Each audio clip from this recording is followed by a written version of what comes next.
السلام عليكم ورحمة الله وبركاته.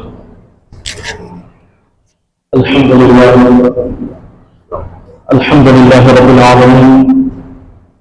والعاقبة للمتقين، والصلاة والسلام على سيد الأشرف الأنبياء والمرسلين وعلى آله الطيبين الطاهرين وأصحابه أكرمين الأكرمين أجمعين. أما بعد، فقد قال الله تبارك وتعالى في القرآن المجيد والفرقان الحميد: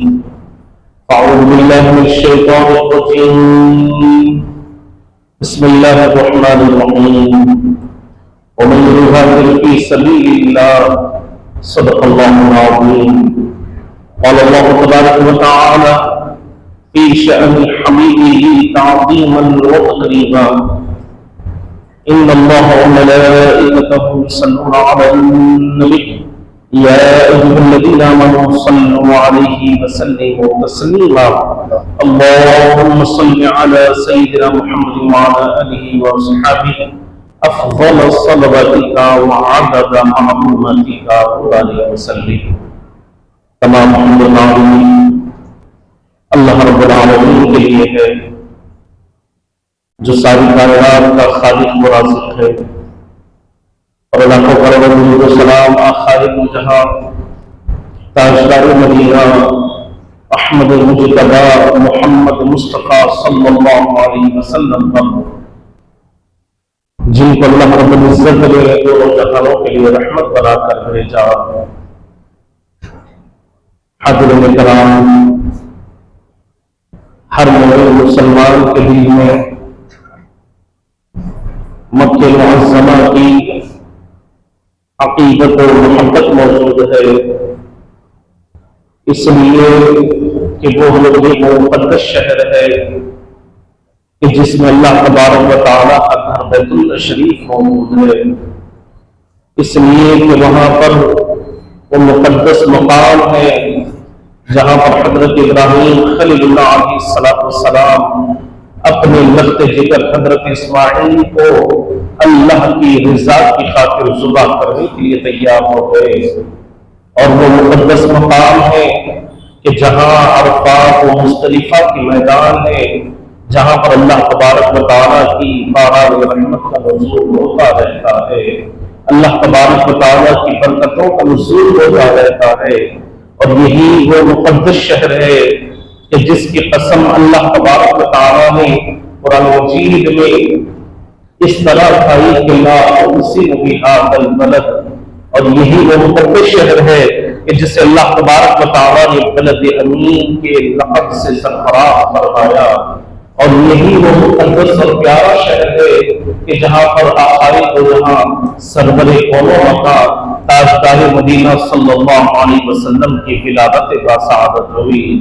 چنانچہ اللہ تبارک و تعالیٰ نے اس شہر کو بہت ساری عظمتوں، بہت ساری برکتوں سے سرفرازی عطا فرمائی، اور حضرت پاک علیہ السلام بھی اس شہر سے آقا نے بڑی محبتوں کا اظہار فرمایا، بڑی عقیدتوں کا اظہار فرمایا، اس لیے کہ اسی شہر میں حضرت پاک صلی اللہ علیہ وسلم کی صاحبزادیوں کی ولادتیں ہوئی، تو حضور نے اس شہر سے بڑی محبتوں کا اظہار فرمایا۔ لیکن جب پیارے آقا